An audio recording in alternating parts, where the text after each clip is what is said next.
great to be here. First of all, thank you for the introduction. I think that you have just mentioned our vision to the industry. I do want to welcome all to this second day of in-depth session on sustainability innovations. I do hope that I will be able to enrich you with the bold actions and activities that we are initiating. At the end, we all have a mutual goal, is to have a better, responsible industry. As you have mentioned, I'm at Sagee Aran. I'm located in our corporate headquarters here in Israel, and I'm the head of the global marketing. Just a couple of words regarding Nilit, so everyone will be in line. We're the largest filament producer of nylon 6/6. Corporate and R&D are here in Israel. We have 4 regional facilities in China, USA, Brazil, and of course the backward integrated facility where we do our own polymers here in Israel. And we have launched a couple of years ago consumer branding for sustainability, supporting partners and value-added content. And I would like to start this discussions where we'll go over how development and how innovations on sustainability are at Nilit, with the general questions regarding how much efforts do we need to put. You see the picture. What do we need actually to do to prevent what we see in the picture? And I think this is the main thing that us and probably also our colleagues throughout the world and through these 2 days are trying to show. But at the end, we have to be very pragmatic. And I think this is the main thing. We want that solutions will be incorporated already in garments and clothes and apparel from tomorrow. We don't know what, we don't want to wait for 2030. We don't want to wait for 2050. So we have to put actions, pragmatic actions that will be in place right now. We want that these solutions will be available for everyone, not just for the premium, not just for the high price, but also for regular consumers. And therefore, I think that the important message, at least in the way that we are acting, is actually to have a balance between the impact on the environment that us as an industry, and Nilit is part of it, is creating. At the end, there is the humanity need for apparel and how we can reduce that impact. And as I mentioned before, the main thing here is balance. Just to rephrase things that people have said earlier today and yesterday, the entire industry, textile industry, has a lot of impacts, but the main ones are on water consumption, on land, on emissions, greenhouse gas. All of these are pollutions and additional pollutes that during the supply chain from the upstream we're having. And at Nilit, we do have a strive, and we do it on a daily basis to see how we can become better in everything that we're doing in these parameters. And it starts with the workers at the plant and the product managers and the infrastructure that we have here, going back into the way that we deliver the messages to our partners, to our direct customers, and downstream up to the final consumer. The design solutions that we are bringing are very bold. We want to have not a single solution, not 2 topics, but we want to have a wide variety. And why a wide variety? Because in each region, there is different sustainable needs that we need to tackle, and we need to bring into a solution. And this is why we have gone in a broad way, trying to have a lot of solutions, and I will talk in a few minutes about them and what we're planning to have in the next couple of weeks, especially in Q1 2022. And at the end, we're the leaders, the people that are in this session, our colleagues, we are the leaders to this market, and we must show that we are doing things in a much more responsible way. When we go into the design, we go into finding, okay, what's going to be the new innovation or the new development that we're working. We have to understand the goals. And the goals can be, okay, let's bring it to 0 emissions, but that's too far away. We need to have things that are tomorrow morning and that can be transparent with all the downstream, that means with the mills that we're working with the brands, with the retailers, and to the consumer. The consumer needs to know that it doesn't matter from which brand he's buying the garment, the apparel, he needs to know that there was thought inside of it, that it's much more responsible, it's much more sustainable, and it's transparent. He has all the information. We have to improve LCA not only on CO2 equivalent emissions, but also on land consumptions, on water consumptions, on everything. And this is things that, sometimes we only talk about CO2 and just how to reduce it. But it's not just that. We know that we don't have enough water on our planet. We don't have enough of land to produce the food. So we have to take care of all of these, and into the design and development that we're doing, take that into consideration. And of course, the yarns, the fabrics, the garments, although that they are more sustainable, they need to have the same look and feel, and even better, the same performance, and they must be economical. We cannot charge too much for the sustainable solutions. Otherwise, we will not have an influence on the market itself. And when we go in, and as I mentioned before, Nilit is a nylon 6/6 solutions. When you look at nylon 6/6 compared to polyester and other synthetic fibers out there, and I will show it to you later, we see the better performance and the less impact that it does during all its cycle on the planet. We are trying to change the concept from fast fashion to a better one, to wellness, having garments that are lasting for a longer time. And I think one of the other things that we're doing through development is raising the awareness. And raising the awareness is not just with our industry, not just with our consumers, with the brands, with the mills, but also cross industry. And I want to give you an example of something that we have done in the last couple of weeks. As you all know, you're familiar with all our announcement on the Sensil BioCare, which is reducing microplastic waste in the oceans. And an organization such as the Ocean Foundation saw that it makes sense to join forces in order to increase the awareness.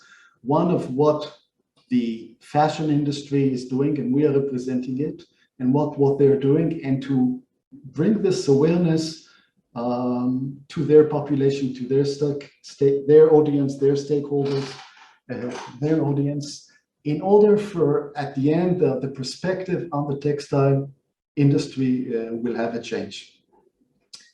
Some of the challenges that we are facing are needs from consumer, for brands, for mills, and I'm going to go over it and show what we can do as the yarn supplier.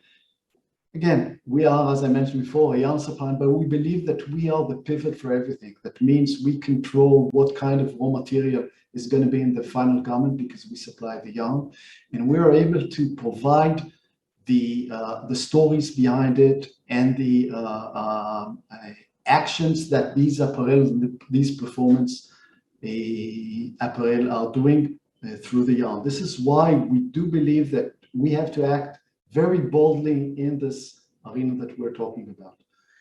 Some of the concepts of sustainability innovations that we are doing is mainly, we all are talking about waste reduction and recycling, but we know that there is a limit to that.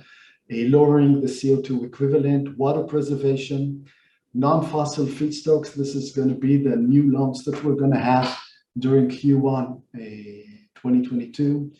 Long-lasting garments. This is something which is inherent into the nylon 6/6 yarns. Of course, well-being. Well-being is an extremely important element in the garments that we wear. Once we are wearing something that is much more comfortable, we don't throw it away. We don't buy new ones. We make use of it for a longer time, and we reduce the waste. And again, when we're doing solutions, we always think about our customers, how we can save them money, how we can save them energy, how we can save them water in their downstream processes. When we're looking into the consumer, we all are familiar with our family, with our friends, what happened the last 2 years, and especially in the last half year, when we are all out almost all of us are out of the COVID pressure that we were before. And when we look at the consumers, I think that the bottom line is that they expect it all. They want comfort, performance, they want newness, they want innovative solutions, they want sustainable solutions, but they don't want to pay more. They're willing to pay more in the beginning, but not much more. And this is when you design something, you develop something, you have to have that in mind, that at the end it will go to the retail stores. It will not only be at the high-end boutiques, it will go to everyone, and everyone will be able to use it.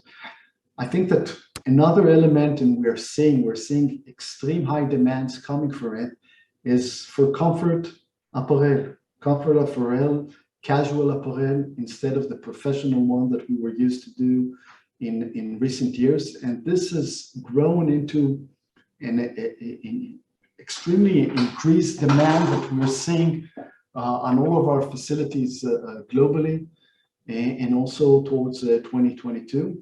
But again, it's not for the regular yarns. It's for the consumer needs that they want all. They want the performance, but they want also the sustainability solution inside. And again, as I mentioned before, sustainability is not only recycle. It's not only lowering CO2, it's also the well-being, it's also non-fossil and others. Brands and retailers, we have to have that in mind, because previously, let's say 2-3 years ago, most of the brands' needs were coming with the benefits that they had to bring to their consumers, on the design, on the look and feel, on the performance, on the touch, etc. Today, the decision-making has changed. It goes to the leadership. The leadership in these organizations, at the brands and out at the retailers, are taking the decisions, what kind of solutions they want to bring into the market. They don't talk about the specific yarn or the specific fabric, but they're saying, these are the stories. This is the sustainability approach that we are doing. This goes to region A. This solution goes to region B. And by that, they're strengthening their brand reputation. And on the other hand, they have to make sure that there's availability, that the economical solutions are in place. But to take a decision on which route to go, today it's up to the leadership and to their, I would say, their region and where they're operating and where their supply chain is. Everything needs to be measurable. You cannot come today and say, okay, I'm a recycler without a certification. You cannot say that I'm lowering CO2 without showing a life cycle assessment that is audited. You cannot come and say, hey, I have a non-fossil yarn, and you don't disclose if it's coming from land use or it's coming from waste or it's coming, doesn't matter from where. You have to show transparency on all the line, to the mills, as I mentioned before, to the brands, to the retailers, and to the consumer itself. And we all have to remember there's 2050, there's 2030, there's also 2025. And I personally believe, and also here at the company, we're trying to react regarding regulations that will come in place in the next coming of years, regarding to showcase on each product that you're delivering, is if it's within Europe, if it's between regions, that you are able to lower LCAs on land, on water, on CO2. And again, all of these factors are coming into the way that we are managing the development and innovation that we do here at Nilit. I see that I don't have too much time, so I will go into the more important elements. We did say that the fiber manufacturer or the yarn manufacturer is the pivot for all of it. We can control how much LCA is in the process, because the knitting, the logistics, the distribution, they're fixed. Most of it's fixed. You can always improve, but they're fixed. Where you can reduce it is it from our side downwards. And just to let you know, at Nilit, just during the last 2 years, we've reduced our LCA by 40%. I'm talking about right now CO2 emissions to the sky, because we changed the way that we're sourcing energy. We are working in all of our production sites on zero waste management. We reuse, we recycle, we regenerate. I'm talking about not only yarns, but also plastics and pallets and wood and paper, etc. And we're able to give attributes of long lasting, of regenerated salts feedstock, of how to reduce water consumption in all of it. But again, everything needs to be transparent, needs to be certified and traceable, because, and it's important that we mention it, we cannot greenhouse, we cannot use elements that are not certified, and we can bring actual data to showcase them. I'll show this more on our solution.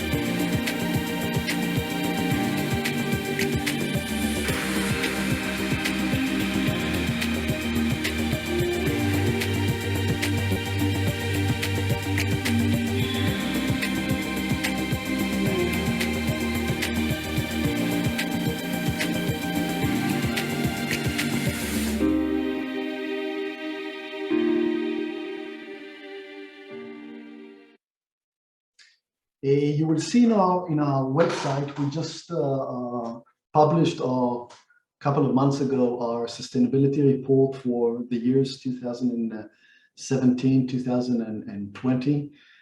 All our promises are over there. I'll just go in a nutshell regarding what our promise is. And again, from this promise derives our design and our development. So first of all, on communities, taking care of the environment, diversity, that it's for everyone, inclusion, everyone needs to be part of the sustainability promise that we're able to bring. Of course, everything inside the operation, the working environments are under that category. And from the products perspective, this is, I think, what is important in these discussions, is that our innovations are, as I mentioned before, is on recycling and lower LCA and water preservation and non-fossil, long-lasting and downstream energy savings. This is a map of how we categorize all of our sustainable solutions of waste reduction, lower LCA, water preservation, and well-being. I think that most of our audience that are familiar with Nilit are familiar with most of these solutions. There's a couple of new ones that probably you have not seen before. The Sensil, by nature, I'll speak about it in a couple of minutes, with our non-fossil solutions, developments that we're doing with under Sensil Ocean Care, using waste from third parties that are coming from the ocean. And we also have high elasticity solutions. If we all think about circularity of recycling garments, we need to make sure that they're from a monocomponent. And we're able to bring nylon also in a high elasticity solution, where you incorporate it with the regular yarns. You have a stretch garment, but it's monocomponent, and in the future it will be recyclable. Long lasting is extremely important, because if it lasts longer, you use it for a longer time, you don't throw it up. You don't throw it up, there's less waste. And when you look at nylon 6,6, and especially on the proprietary polymer that we are doing, and I'm comparing it to other synthetic fiber, it withstands washes and look always like new. It does not absorb odors because of the crystallization and the molecule component of it that has high amino groups. It has no peeling. There is high abrasion resistance. There's high stretch recovery. There's better color, fastness. There's intrinsic antibacterial properties. You need less ironing, and you feel fresh because it absorbs humidity. And at the end, when we were looking at nylon 6,6 and we're looking at the alternatives let's say 95% of the synthetic market, I can say that just by using our proprietary polymer, we're able to provide a better LCA on CO2, on land consumption, on water preservation compared to others. A little bit about some of the products that we have launched and we have for you all to know. EcoCare was something that we have developed a couple of years ago in small scale. I can say that in the last 2 years, we were exploded by demand from the market, but there's a limit to it. It comes from our own waste, and therefore we are unable to produce and manufacture the amounts that the market needs. But we all have to remember that at the end, we need to have a recycled polymer that is acting like a pure polymer in order that the performance of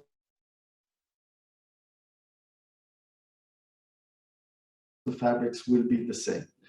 And was our water care solutions that are yarns that do not need downstream dyeing, and therefore they're reducing the use of water in the dyeing process.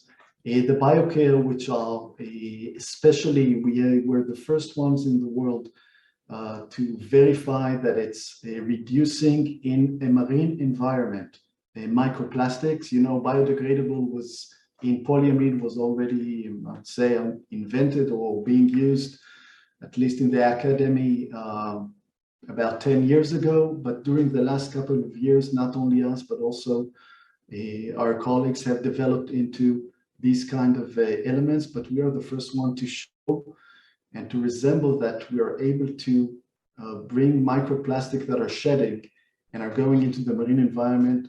They biodegrade and are reduced. The next, I would say, the one that we're going to launch in 2022 is our non-fossil solution. We are not disclosing too much information about it, but it's bio feedstock. It's coming from biomethane, derived from human waste and sewage. It does not compete with arable land used for food production, because we know that there's a lot of other solutions that are using crops and other agricultural materials that we want at the end that they will be used for food. So we do think that there is something new about it. It will have the same properties as conventional and performance yarns, and we believe we will be able to implement it already in large quantities in 2022. We'll be happy to elaborate about it more during this sessions and probably towards the beginning of next year. Circularity, we are all familiar with what is the objective over here. I do have to say that we are doing circularity in 3 phases. One, internal, using recycled. External, we are cooperating with organizations to find a solution for that in the future. And I believe that when we're coming from a non-fossil solution, which is a bio solutions, and at the end it decomposes back into bio, we're also able to have this circularity in mind. I think that I'm finishing here. I have to jump to another panel. So if there's any questions, I would be happy to answer, if not now, later on. Sean, thank you ever so much for that. We are very tight on time. We've got a major panel here starting in 4 minutes time. Sean, can I ask you, actually going over to Slido, there are 2 main question themes coming out. One is you're very much talking about nylon 6/6, but Rene, who has been presenting earlier, was putting the momentum behind nylon 6. So people want to know why you think recycling nylon 6/6 has more potential, is easier, is cheaper than it is recycling nylon 6. But also a more general question. Rene, not Rene, sorry, we're literally out of time. But the other question, because I just want to announce it to everybody, and it's a theme that's running through the day. People are concerned about running out of enough feedstock of the nylon. So if you could address both those questions in Slido, that would be great, because they're people keen for the answers. But can I ask you to wrap up in 30 seconds, and we will see you hopefully in person at a future event. First of all, I would be happy to be. I already had my flight tickets bought, so I was scheduled to come, but things happen. We're very enthusiastic of what's going to happen in 2022. As I mentioned before, the importance is to bring solutions to the market now, solutions that are certified, that there is something behind it, that there is science behind it, that there is a certification behind it. And I think that not only us, but also the entire industry and the panels that are here have the same drive to do it. We're not competing. Nylon 6, you mentioned nylon 6 and nylon 6.6. Nylon 6 is 95% of all. Sean, I'm going to have to cut you off. We really do have a big panel. So thank you ever so much for your time. If you could go on to Slido and answer them, it would be great. But thank you for taking part today and raising the level of information.